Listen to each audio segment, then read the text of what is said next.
of the early church. And as always, we will continue our pattern of looking at what the scriptures say on the subject, then looking at what was the practice as it's recorded in the early writings of the church from the 2nd century on. We're moving into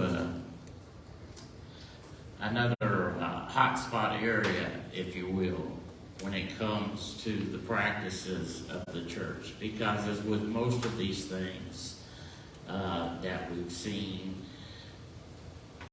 current day practices among various Christian denominational groups are very far off from the biblical teaching on the subject and the practice of the early church. We'll see in this section, we will see how radically some things have changed, but that's what you'll find with most of these, is that if you go to the average member of a denomination today and talk about these things, they have absolutely no clue that things were ever any different. There is, and forgive me, I don't remember the scientific term for it, maybe somebody else will, but there is a quality of human thinking that tends to believe that everything will continue as it's always been, and everything has always been as it continues, you know.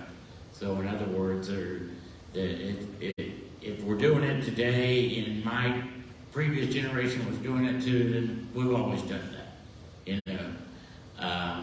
And so we'll see some of that as well.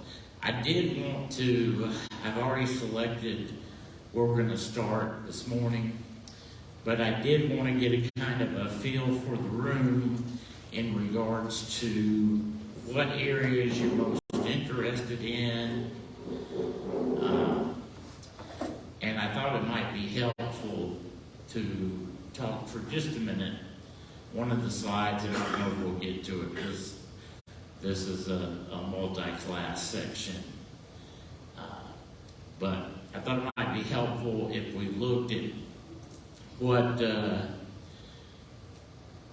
traditionally, in my history at least, people referred to as the acts of worship. I like the term elements, again, trying to be distinctive in the vocabulary to keep confusion down. And so these are the ingredients, the elements that made up a corporate worship service in the early church. So, Ed, you want to share anything about what those acts or elements are? Yeah, there's 5 elements in worship.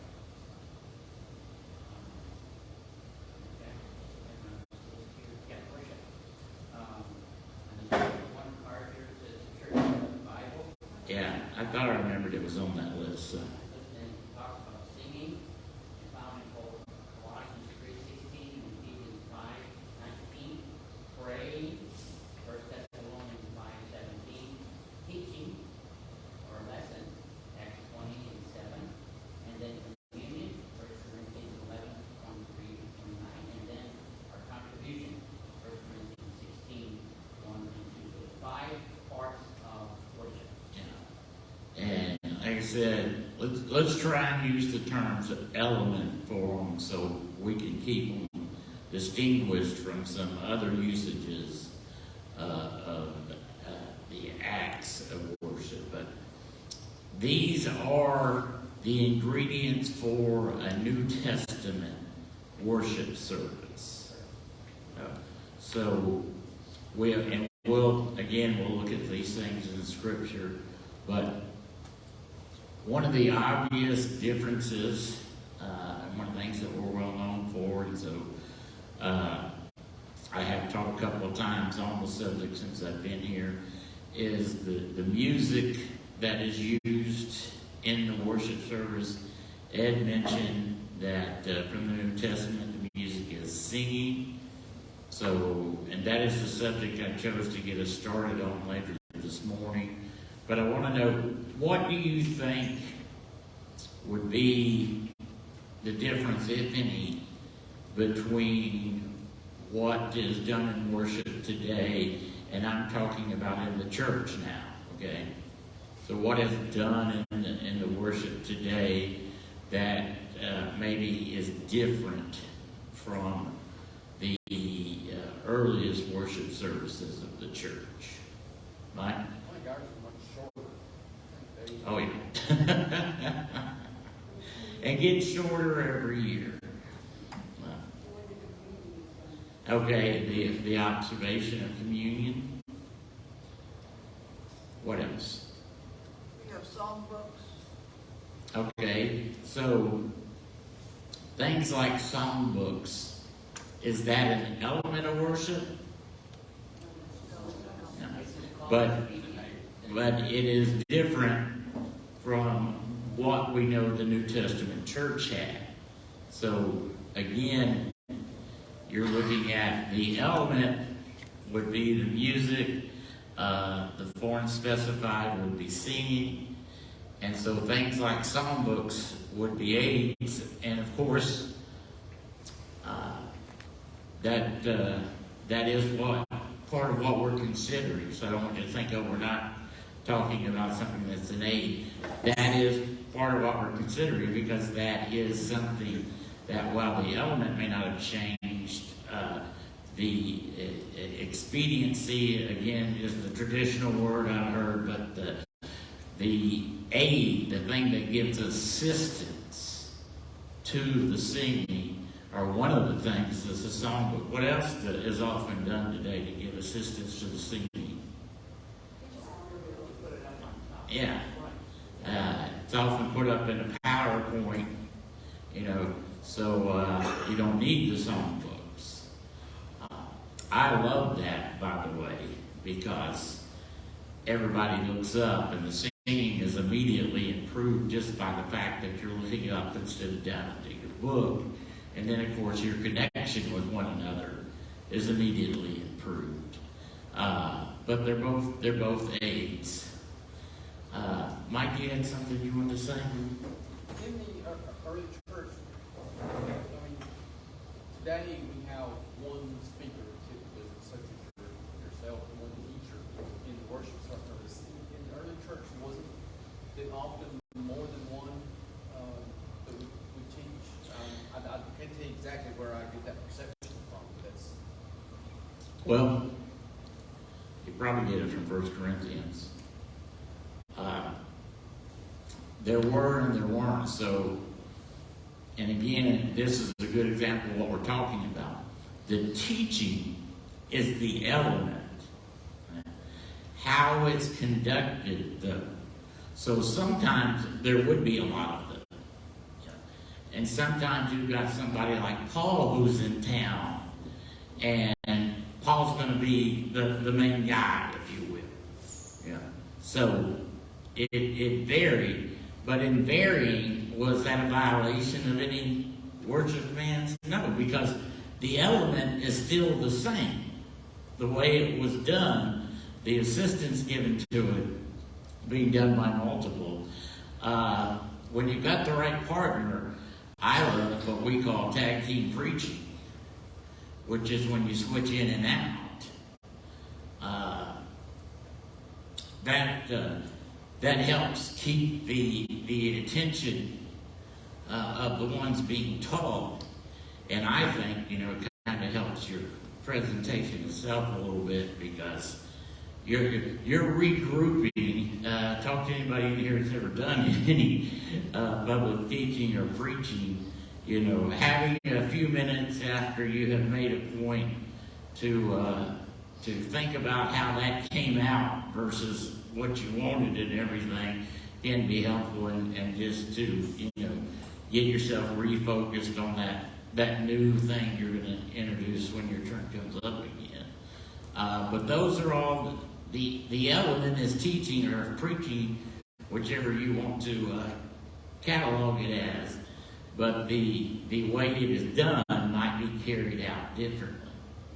Let me pause for just a minute and repeat something that I have said before, and that is that we need to recognize that if God had created the church with all of the things that lend assistance or that are a variation of how you might do that, you know, if God had said, no, this is exactly the way you've got to render the assistance and everything, what would be the result of that? Yeah. Barbara says a big mess. It echoes her. Yeah. Why is that? Well, number one, you'd be something like the Mennonites, you know, or the Amish. And by the way, when you run through that church history section that we looked at, history of baptism, just kind of glided over, you will see that among those groups, the Mennonites, they are a derivative of the Anabaptist. So that group that was teaching the truth about baptism and the organization of the church and everything, etc. But what happened? Well, some of them decided at one point in time, basically, hey, all the things that make up parts of our life, we got to lock in time. And see, so you're not as far away from that as you might think when you're in the church. Because that's really what started out, at least, as the main difference. Now, granted, they've continued to evolve somewhat too, but they're a great example that we can easily relate to because we interact with them and everything. If God had said, you've got to always carry it out this way, then number one, what about his new technology? What about the command to evangelize? You got to walk by foot.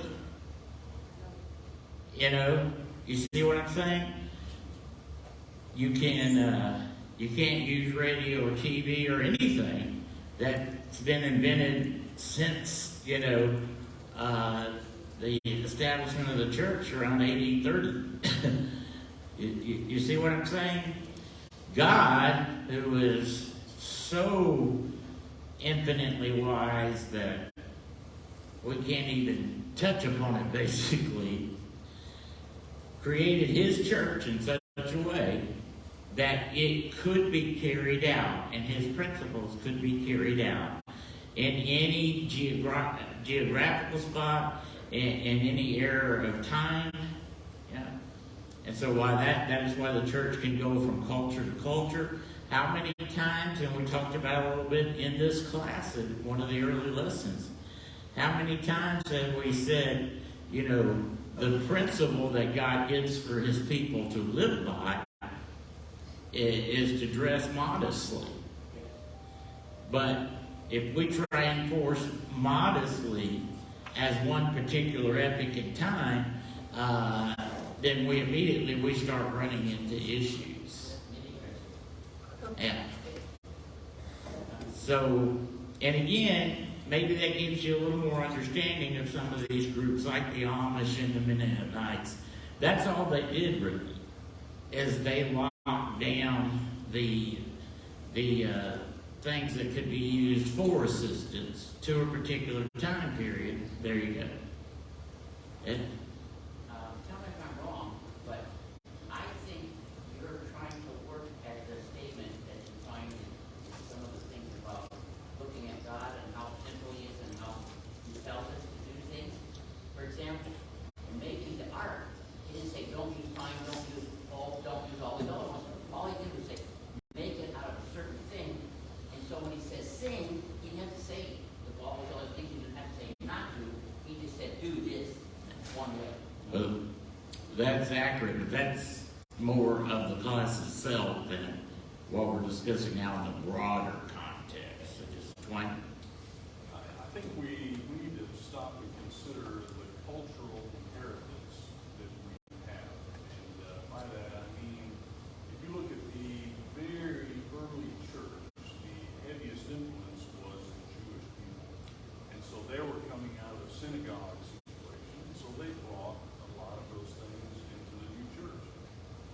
Then it became more of a Gentile church.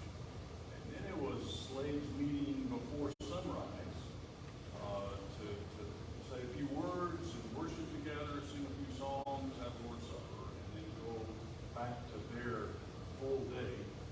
And that transitioned into eventually the Catholic Church. And then the priesthood came along. And so all these things, we can see a slow evolution to where we are today. There was a Reformation. The Reformation had a background in all these denominations, and they said, well, should we have a preacher? How should we build a church building? And so that's how we have a church building that looks like it does today. Yeah. And the culture of we've got to have a preacher get up and speak an hour, 2 hours, 3 hours. 3 hours. 3 hours. That's a culturally inherited. Can you find scripture? Or whether we switch him out every hour for a new guy, you know. These are all things that we're free to change. Now, one of the problems that has happened over the decades is missionaries have gone out from the United States and tried to bring the American culture Yes, of worship the brand. to the world, and a lot of the world said, that doesn't work here. We don't do that here. It's not appropriate, and a lot of tension has resulted because of that. Oh, yes. But the ability to go back always and say, what guidance do we have? And that's very little guidance. Yeah. You know. And again, that's this principle of giving us a framework that is very adaptable. So what we want to be sure we take away is that the elements that make up the corporate worship service are to be present, and they don't change. God mandated that. But the way we carry those elements out not only can change, but should change because of the difference in cultures and time, etc. So, you know, I've probably used this one before because it was one of my favorites when I learned it. I don't know why, it's just a trivia thing really, but it really really sparked me. Did you have a continuation of yours? I've got another point, so go ahead and finish your 2 hours. Sorry, Eric. Go ahead.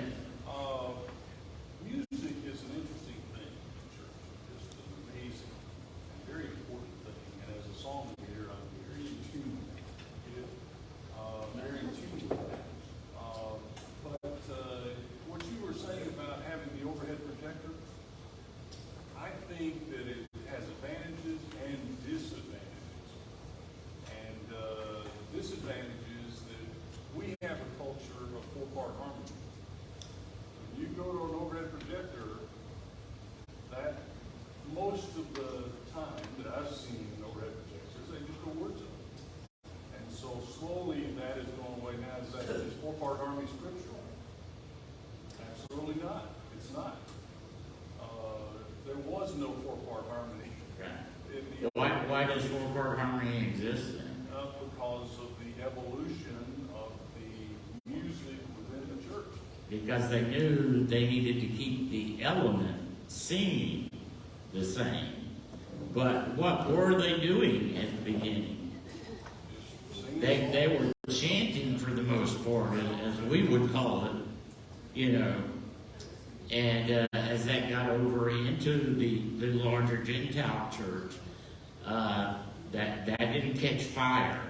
And one final point to the overhead projection is this digital world now allows people to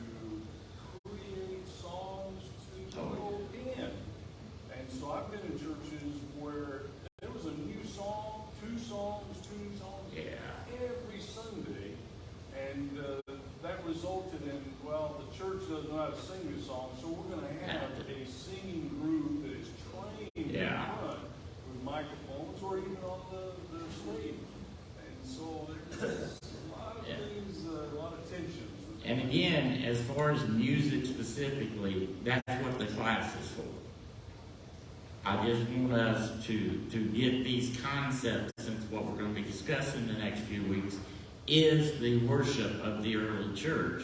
And music is one of those elements that is God-given. So how do we do it? Why is it different? Or is it different? Et cetera, et cetera. The overhead projector, I got to say before we leave that,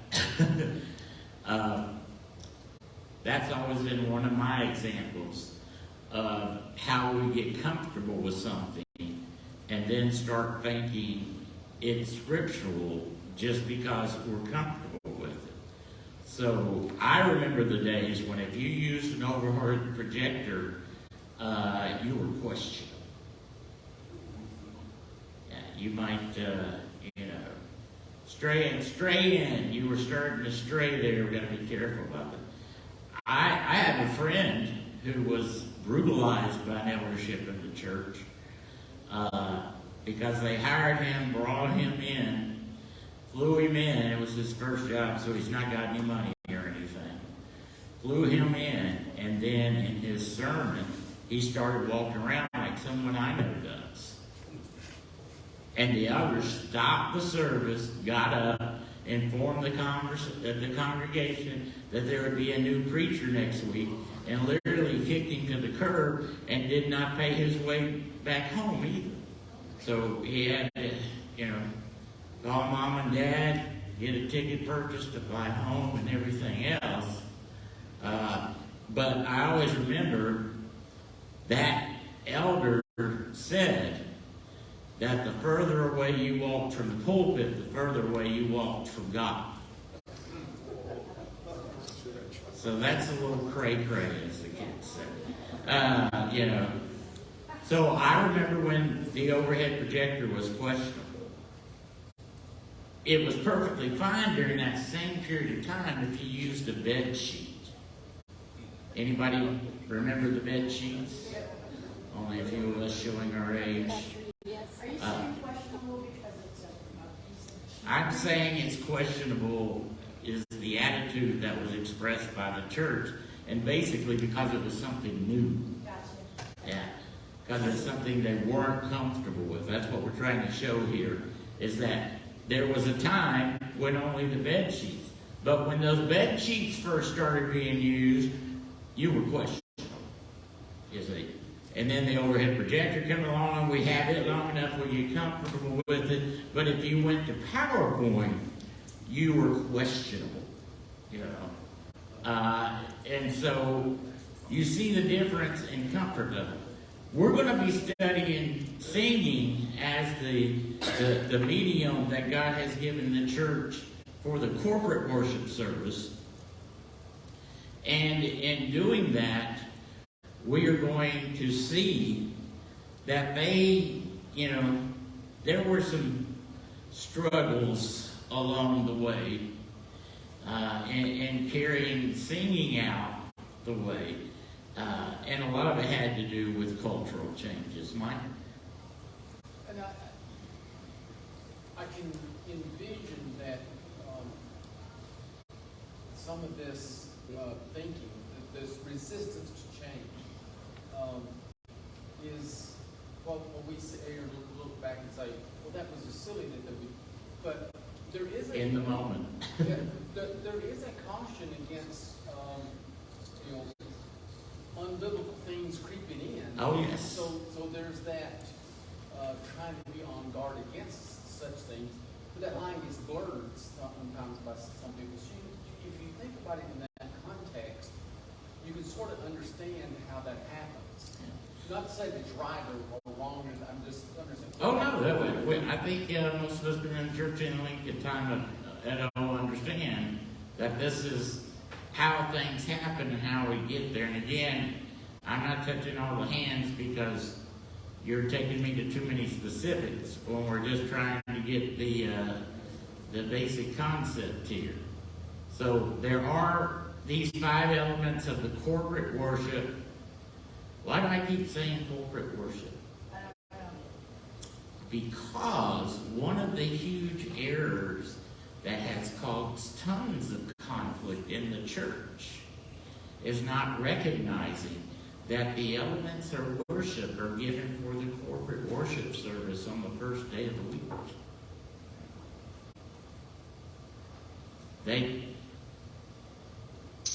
I'm jumping ahead a little bit, but I'll just give you this one example since I kept seeing those blank stares on these. The corporate worship is the assembly on the first day of the week. Okay? And God has set the parameters for us there. But it's just like the principle, again, of a modest dress. You got to determine what is the best way. That's why elderships are so important. That's a big part of their job, is making those types of decisions. And those types of decisions, of course, need to be made by the most knowledgeable and spiritual among them, and not by a popular vote. Because people say all the time, especially in America, well, why can't we just vote? The majority rules. Well, because that is very unscriptural, and it should be obvious that when you do that, what you're doing is creating a situation where someone who has just come into the church and may not know anything about the church other than the gospel at that point carries as much weight, one vote equals one vote, as anybody else. So these situations occur in every generation where we're trying to fill that out. When it comes to music and the corporate worship service, one of the examples I get all the time, it'll be in the lesson, if not probably in a couple of weeks, but one of the questions I get all the time on the subject of the instrument in the corporate worship service is, hey, David played his songs, he was worshiping God. Well, he sure was. You know what you'll never find in your Bible, though? You'll never find him playing it in the corporate worship. Because even though there was some mechanical instruments used in the Jewish corporate worship, the temple service, God had specifically regulated what the instruments could be and who could play them, and David didn't fit any of the categories. So David never played his instrument in the corporate worship service, but I'm sure he worshiped a great deal out in that field. Writing those songs and etc. So, and I would like to know, and I don't know if I'm off the subject, but for speaking on singing and worshiping the Lord, I would like to know what were some of the early church worship songs that they sang, and maybe add some of those to our band. well, that is mainly conjecture. As was mentioned earlier, what they call Gregorian chant was I'm not talking about that. was the earliest form. But then you see, to get back where we started from here, you see in their following the commands for the element of the corporate worship, they're singing. So they understand that the instrument has not been authorized by God to use in that corporate worship of the New Testament church. But in that understanding, they're not big fans of Gregorian chant. Twain, what is, how often do you get people saying, well, you didn't choose new enough songs, and then if you start choosing some newer songs, they say what? It's a never-ending battle. Yeah, it's a constant conflict that a song leader is in, with people complaining about old and new songs.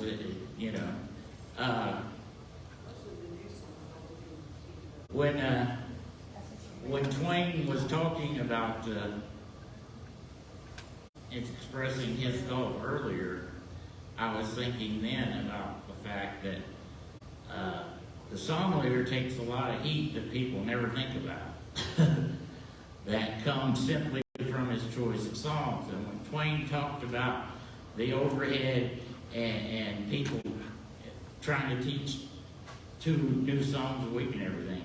Twain, you remember what I told you when I came here? Don't lead a new song on Sunday morning, please? You said so. Well, that's true. And so much more sense. But it was you who put that sign over the hand or I knew it. It's discouraging. I don't know.